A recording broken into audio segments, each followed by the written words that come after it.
ಅದು ಕೂಡ ನಾವು ಅತ್ಯಂತ ಪ್ರಖರವಾಗಿ ಉತ್ತರವನ್ನು ಕೊಟ್ಟಿದ್ದೇವೆ, ಸ್ಪಷ್ಟ ಉತ್ತರವನ್ನು ಕೊಟ್ಟಿದ್ದೇವೆ. ಸೊ ಈ ರೀತಿಯ ಉತ್ತರ ಮುಂಬೈ ಅಟ್ಯಾಕ್ನಿಂದ ಹಿಡ್ಕೊಂಡು ಅನೇಕ ಅಟ್ಯಾಕ್ಗಳನ್ನು ನಾನು ಹೇಳಬಹುದು, but I don't want to go on that.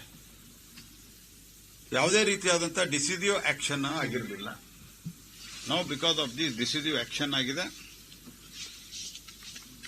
Pashupati to Tirupati was the famous slogan of the red terrorism. ನೀವೆಲ್ಲ ಕೇಳಿದ್ದೀರಿ ಅಂತ ಭಾವಿಸ್ತೀನಿ. ಕೆಲವು ಯುವಕರು ಇಲ್ಲಿ ಯಾರಿದ್ದಾರೆ, ಇವನ್ ಮಾಧ್ಯಮದಲ್ಲಿ, ಅವರು ಇದನ್ನು ಕೇಳಿರದೇ ಇರುವ ಸಾಧ್ಯತೆನೂ ಇದೆ. ಪಶುಪತಿ ಟು ಟೆರರಿಸಂ ಇದೆ ರೆಡ್ ಕಾರಿಡಾರ್. ಈ ಪಶುಪತಿ ಟು ತಿರುಪತಿ ಅಂತಂದ್ರೆ ನೇಪಾಳದಿಂದ ಹಿಡ್ಕೊಂಡು ತಿರುಪತಿವರೆಗೆ ರೆಡ್ ಕಾರಿಡಾರ್ ಕ್ರಿಯೇಟ್ ಮಾಡ್ತೀವಿ, ಭಾರತದ ಆಡಳಿತವನ್ನ ನೆಲಕಂಟಿಸ್ತೀವಿ ಅಂತ ಅವ್ರದ್ದು ತೀರ್ಮಾನ ಆಗಿತ್ತು. ಆದರೆ ಇವತ್ತು ದೇಶದಲ್ಲಿ 70% ನಕ್ಸಲಿಸಂ ಹ್ಯಾಸ್ ಕಮ್ ಡೌನ್. ಮತ್ತು ನಮ್ಮ ಗೃಹ ಮಂತ್ರಿಗಳು ಅತ್ಯಂತ ಸ್ಪಷ್ಟವಾಗಿ ಹೇಳಿದ್ದಾರೆ, 2026 ಮಾರ್ಚ್ವರೆಗೆ ಈ ದೇಶದಲ್ಲಿ ನಕ್ಸಲಿಸಂ ಅನ್ನ ಸಂಪೂರ್ಣವಾಗಿ ತೊಡೆದು ಹಾಕುವ ತೀರ್ಮಾನವನ್ನು ನಾವು ಮಾಡಿದ್ದೇವೆ. This is the decisive government affect what we are seeing it today. Defence capability ಬಗ್ಗೆ ನಾನು ಹೇಳಿದೆ. 34 ಟೈಮ್ ನಮ್ಮ ಡಿಫೆನ್ಸ್ ಪ್ರೊಡಕ್ಷನ್, ಡಿಫೆನ್ಸ್ ಎಕ್ಸ್ಪೋರ್ಟ್ ಜಾಸ್ತಿ ಆಗಿದೆ. ಸುಮಾರು 25,000 ಕೋಟಿ. With advancement like S-400 missiles, BrahMos, Akash missiles, INS Vikrant, Tejas aircraft, ಪ್ರಚಂಡ ಹೆಲಿಕಾಪ್ಟರ್, ಇವತ್ತು ಭಾರತ ಸೆಲ್ಫ್ ರಿಲಯಂಟ್ ಆಗಿ ಕೆಲಸವನ್ನು ಮಾಡ್ತಾ ಇದೆ. ಜಗತ್ತಿನಲ್ಲಿ ಎಲ್ಲೇ ಭಾರತೀಯರಿಗೆ ತೊಂದರೆ ಆದರೆ ಇವ್ಯಾಕ್ಯುಯೇಷನ್ದಲ್ಲಿ, ರಷ್ಯಾ ಉಕ್ರೇನ್ ವಾರದಲ್ಲಿ, ಅಫ್ಘಾನ್ದಲ್ಲಿ ಸಮಸ್ಯೆ ಆದಾಗ ಇವೆಲ್ಲವನ್ನು ನಾವು ಅತ್ಯಂತ ಯಶಸ್ವಿಯಾಗಿ ನಮ್ಮ ಜನರನ್ನಲ್ಲಿ ವಾಪಸ್ ಕರ್ಕೊಂಡ್ಬರೋದ್ರಲ್ಲಿ ಯಶಸ್ವಿಯಾಗಿದ್ದೇವೆ. 2-3 ಇನ್ಸಿಡೆಂಟ್ದಲ್ಲಿ ಅಂತೂ ಭಾರತ ಒಂದೇ ದೇಶ ಇಷ್ಟು ಸುರಕ್ಷಿತವಾಗಿ ವಾಪಸ್ ಕರ್ಕೊಂಡ್ಬಂದದ್ದು. 11 ವರ್ಷದ ಸಾಧನೆ. ಅಂಡ್ ಅದರ ಜೊತೆಗೆ ಕೋವಿಡ್ ಸಂದರ್ಭದಲ್ಲಿ ಮಾತನಾಡುವುದನ್ನು ನಾವು ಕೇಳಿದ್ವಿ. ಕೋವಿಡ್ದಲ್ಲಿ ಯಾವ ರೀತಿ ಮಾತುಕತೆ ಆಗ್ತಾ ಇತ್ತು. ಒಂದ್ಸರ್ತಿ ಕೋವಿಡ್ ಭಾರತಕ್ಕೆ ಎಂಟ್ರಿ ಆತಂತಂದ್ರೆ ಕೋಟ್ಯಾಂತರ ಜನ ಸಾಯ್ತಾರೆ, ಭಾರತ ಸಂಪೂರ್ಣವಾಗಿ ನೆಲಕಚ್ಚಿ ಹೋಗ್ತದಂತ. ಬಟ್ ನಿಮಗೆ ಗೊತ್ತಿರಬೇಕು, if you can kindly scroll your mobile and see it, ಅದೇ ಟೈಮ್ದಲ್ಲಿ ಪ್ರಧಾನಮಂತ್ರಿಗಳು ಒಂದು ಮಾತು ಹೇಳಿದ್ರು, after Covid there will be a change of world order. ಆ ಚೇಂಜ್ ಆಫ್ ವರ್ಲ್ಡ್ ಆರ್ಡರ್ದಲ್ಲಿ ಭಾರತ ಬಹಳ ಮುಂಚೂಣಿಯಲ್ಲಿರ್ತದೆ, ಆ ರೀತಿ ನಾವು ನಿರ್ವಹಿಸ್ತೀವಿ ಅನ್ನುವಂತಹ ಭರವಸೆಯನ್ನು ಕೊಟ್ಟಿದ್ರು. Post Covid the fastest growing economy is India today. Still we are maintaining that. India is still fastest growing economy. ಮತ್ತು ನೂರಾರು ದೇಶಗಳಿಗೆ ನಾವು ವ್ಯಾಕ್ಸಿನ್ ಅನ್ನು ಕೊಟ್ಟು ಭಾರತದಲ್ಲಿ 140 ಕೋಟಿ ಜನಸಂಖ್ಯೆಗೆ 240ಕ್ಕಿಂತ ಹೆಚ್ಚು ಡೋಸ್ಗಳನ್ನು ವ್ಯಾಕ್ಸಿನೇಷನ್ ಕೊಟ್ಟಂತ ಏಕೈಕ ದೇಶ ಭಾರತ. ನಾನೊಂದು ದೇಶಕ್ಕೆ ಹೋಗಿದ್ದೆ, ಆ ದೇಶದ ಜನಸಂಖ್ಯೆ ಆ ಟೈಮ್ದಲ್ಲಿ, ಅಂದ್ರೆ ಜಸ್ಟ್ ಕೋವಿಡ್ ಮುಗಿದ ನಂತರ, ಮುಗಿದ ನಮ್ಮ ದೇಶದಲ್ಲಿ ಮೂವ್ಮೆಂಟ್ ಎಲ್ಲ ಕ್ಲಿಯರ್ ಆಗಿತ್ತು. ನಾನೊಂದು ದೇಶಕ್ಕೆ ಹೋಗಿದ್ದೆ, ನಾನು ಆ ದೇಶದ ಹೆಸರು ಇಲ್ಲಿ ಹೇಳೋದಿಲ್ಲ. 2.5 ಕೋಟಿ ಜನಸಂಖ್ಯೆ, ಅಲ್ಲಿ ಕೋವಿಡ್ ರಿಸ್ಟ್ರಿಕ್ಷನ್ ಇತ್ತು. ನಾನು ಕೇಳಿದ್ರೆ, ನೀವು excellency how could you come here ಅಂದ. ನಾನು ಹೇಳಿದೆ, in our country everything is normal ಅಂತ ಹೇಳಿದೆ. ಹೌ ಕಮ್ ಅಂತ ಹೇಳಿದ್ರೆ, ನಾವು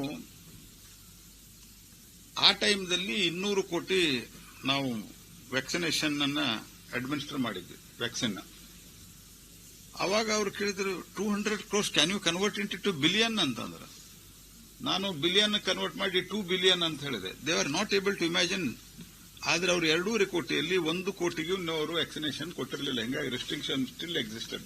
the only country with this huge population, economy and Covid was properly managed, and today India is the fastest growing economy and we are the 4th largest economy, and very shortly we are going to become the 3rd largest economy. ಮತ್ತು digital ಟ್ರಾನ್ಸಾಕ್ಷನ್ದಲ್ಲಿ 24 lakh ಕೋಟಿ ಆಗ್ಯಾವ. ದೇಶದ ತಮ್ಮನ್ನು ತಾವು ಆರ್ಥಿಕ ತಜ್ಞರು ಅಂತ ಕರೆಸಿಕೊಂಡವರು ಲೇಖನ ಬರೆದದ್ದು ಇನ್ನೂ ನಮ್ಮ ಕಡೆ ಇದೆ. ಬೇಕಂದ್ರೆ ಇವತ್ತೇ ನಿಮ್ಗೆ ನಾನು ಕಳಿಸಿಕೊಡ್ತೇನೆ. ಹಿಂದಿನ ಅರ್ಥಮಂತ್ರಿಗಳು ಡಿಜಿಟಲ್ ಟ್ರಾನ್ಸಾಕ್ಷನ್ ಮೋದಿ ಅವರನ್ನ ಗೇಲಿ ಮಾಡಿದರು. ಆದರೆ ಇವತ್ತು digital transaction at A stretch 50 ಕೋಟಿಗಿಂತ ಹೆಚ್ಚು ಬ್ಯಾಂಕ್ ಟ್ರಾನ್ಸಾಕ್ಷನ್ ಮಾಡಿ, ಆಧಾರ್ ಲಿಂಕ್ ಮಾಡಿ, ಮೊಬೈಲ್ ಲಿಂಕ್ ಮಾಡಿ, ಜನ್ಧನ್ ಆಧಾರ್ ಮತ್ತು ಮೊಬೈಲ್. ನಾವು ಟ್ರಾಫಿಕ್ ಜಾಮ್ ಬಗ್ಗೆ ಕೇಳಿದ್ವಿ, ಬಟ್ ಈ ಜಾಮು ದೇಶದ ಆರ್ಥಿಕತೆಯಲ್ಲಿ ಬಹುದೊಡ್ಡ ಕೊಡುಗೆಯನ್ನು ಕೊಟ್ಟಿದೆ. 24 lakh crore ಇವತ್ತು ನಮ್ಮ ದೇಶದಲ್ಲಿ ಈ ಟ್ರಾನ್ಸಾಕ್ಷನ್ ಆಗಿದೆ. ಕೇವಲ 2024ರಲ್ಲಿ ನಾ ಹೇಳ್ತಾ ಇರೋದು, only in 2024 24 lakh crore transaction has taken place. Out of that, UPI accounts 83% ಇದೆ. ಅದರ ಜೊತೆಗೆ ಡೈರೆಕ್ಟ್ ಬೆನಿಫಿಟ್ ಟ್ಯಾಕ್ಸ್, ನನ್ನ ಪತ್ರಿಕಾಗೋಷ್ಠಿ ಸ್ವಲ್ಪ ದೀರ್ಘ ಆಗ್ಬೋದು, ನೀವು ದಯವಿಟ್ಟು ಕ್ಷಮಿಸಬೇಕು. Because we have what so many things to say. ಯಾವಾಗ ನಾವು ಬ್ಯಾಂಕ್ ಅಕೌಂಟ್ ಓಪನ್ ಮಾಡ್ರಿ ಅಂತ ಹೇಳಿದ್ವಿ, ಅವಾಗ ಇದೇನು ದೊಡ್ಡ ಮಹಾ ಅಂತ ಮಾತಾಡಿದ್ರು. At that time I know, because I was in finance committee before to that, ದೇಶದ 60%ಗಿಂತ ಹೆಚ್ಚು ಜನ, ಕೆಲವು ರಾಜ್ಯಗಳಲ್ಲಿ 80%ಗಿಂತ ಹೆಚ್ಚು ಜನ they were out of institutional financing. 54 ಕೋಟಿ ಅಕೌಂಟ್ಗಳದು ಅವಾಗ ಗೇಲಿ ಮಾಡಿದ್ರು. ಅದಾದ ನಂತರ ನಾವು ಆಧಾರ್ ಲಿಂಕ್ ಮಾಡಿದ್ವಿ. ಅದಾದ ನಂತರ ನಾವು ಮೊಬೈಲ್ ಲಿಂಕ್ ಮಾಡಿದ್ವಿ. ಪರಿಣಾಮ ಇವತ್ತು ಡಿಬಿಟಿ ಮೂಲಕ ಆಲ್ಮೋಸ್ಟ್ ರಾಜ್ಯಗಳು ಕೂಡ ಈಗ ಒತ್ತಡಕ್ಕೆ ಮಣದಾದರೂ ಕೆಲವು ರಾಜ್ಯಗಳು ಡಿಬಿಟಿಯನ್ನ ಮಾಡ್ತಾ ಇದ್ದಾವೆ. ಅದರ ಪರಿಣಾಮವಾಗಿ 44 ಲಕ್ಷ ಕೋಟಿ ರೂಪಾಯಿ ಬೆನಿಫಿಷಿಯರಿಗಳಿಗೆ ಇವತ್ತು ನೇರವಾಗಿ ಹಣ ಟ್ರಾನ್ಸ್ಫರ್ ಆಗ್ತಾ ಇದೆ. 4 lakh crore ಇಲ್ಲಿವರೆಗೆ. ಸೊ ಇದರ ಪರಿಣಾಮ 3.5 ಲಕ್ಷ ಕೋಟಿ ರೂಪಾಯಿ ಉಳಿತಾಯ ಆಗಿದೆ. ಯಾಕಂದ್ರೆ ಮಧ್ಯೆ ಏನು ಸೋರಿಕೆ ಆಗ್ತಾ ಇತ್ತು. Because technology has changed this.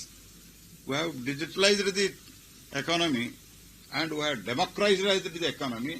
The net result is 3.5 lakh crore, which was supposed to go to the poor people of this country, that has been saved. Is of doing business 142 ರ್ಯಾಂಕಿನಿಂದ 63ನೇ ರ್ಯಾಂಕಿಗೆ ನಾವು 2018ರಲ್ಲೇ ಬಂದಿವಿ. 2018 figure ಯಾಕೆ ಹೇಳ್ತಾ ಇದ್ದೀರಿ ಅಂತ ಕೇಳಬಹುದು. ಅದಾದ ನಂತರ ಬಹಳ ನಮ್ದು ಇಂಪ್ರೂವ್ ಆಗಿದೆ. ಆದ್ರೆ ಅದನ್ನು ಅಸೆಸ್ ಮಾಡೋರು ಬಂದ್ ಮಾಡಿದ್ದಾರೆ ಈಗ ವರ್ಲ್ಡ್ದಲ್ಲಿ. So at present we are 63rd. ನನ್ನ ಪ್ರಕಾರವಾಗಿ ಕನಿಷ್ಠ ಇದು ನಾವು 30-32ಕ್ಕೆ ಬರ್ತೀವಿ. ಇದನ್ನು ಫರ್ದರ್ ಅಸೆಸ್ಮೆಂಟ್ ಆ ಸಂಸ್ಥೆ ಮಾಡಿದಾಗ 50,000ಕ್ಕೆ 1 ಲಕ್ಷಕ್ಕೆ ಇನ್ಕಮ್ ಟ್ಯಾಕ್ಸ್ ಇದ್ದಂತಹದ್ದು ಇವತ್ತು 12 ಲಕ್ಷಕ್ಕೆ ನಾವು ಇನ್ಕಮ್ ಟ್ಯಾಕ್ಸ್ ಅನ್ನು ಜೀರೋ ಮಾಡಿದ್ದೀವಿ. Middle class friendly, A very great relief. Successful Chandrayaan, privatisation of the space technology, ಈ ತರದ ಅನೇಕ ಸಂಗತಿಗಳನ್ನು ಮಾಡಿದ್ರಿಂದ ಬಹಳ ದೊಡ್ಡ ಪ್ರಮಾಣದಲ್ಲಿ ನಮ್ಮ ಚಂದ್ರಯಾನ್ ಸಕ್ಸಸ್ಫುಲ್ ಆಗಿದೆ. ಮತ್ತು ಒಟ್ಟಾರೆ ಸ್ಪೇಸ್ದಲ್ಲಿ ನಮ್ಮ ಪ್ರಗತಿ ಉಳಿದ ದೇಶಕ್ಕೆ ಕಂಪೇರ್ ಮಾಡಿದರೆ ಬಹಳ ದೊಡ್ಡ ಪ್ರಮಾಣದಲ್ಲಿ ಮುಂದುವರೆದಿದೆ. ನಿಮಗೆ ಅದರ ಪರಿಣಾಮವಾಗಿಯೇ ಇವತ್ತು total optical fibre cable 6,93,000 kilometre optical fibre cable ಅನ್ನು ನಾವು ಹಾಕಿದ್ದೇವೆ. ಸೊ ಇವತ್ತು ಅದರ ಪರಿಣಾಮ ನಮ್ಮ ದೇಶದಲ್ಲಿ 9 ರೂಪಾಯಿಗೆ ನಾವು ಇವತ್ತು ಡಾಟಾ ಕನೆಕ್ಷನ್ ಅನ್ನು ಕೊಡ್ತಾ ಇದ್ದೀವಿ. ಬೇರೆ ಕಡೆ ಎಲ್ಲ ಬಹಳ ದೊಡ್ಡ ಪ್ರಮಾಣದಲ್ಲಿ ಜಾಸ್ತಿ ಇದೆ. ಡಾಲರ್ ವೈಸ್ ಹೇಳಿದರೆ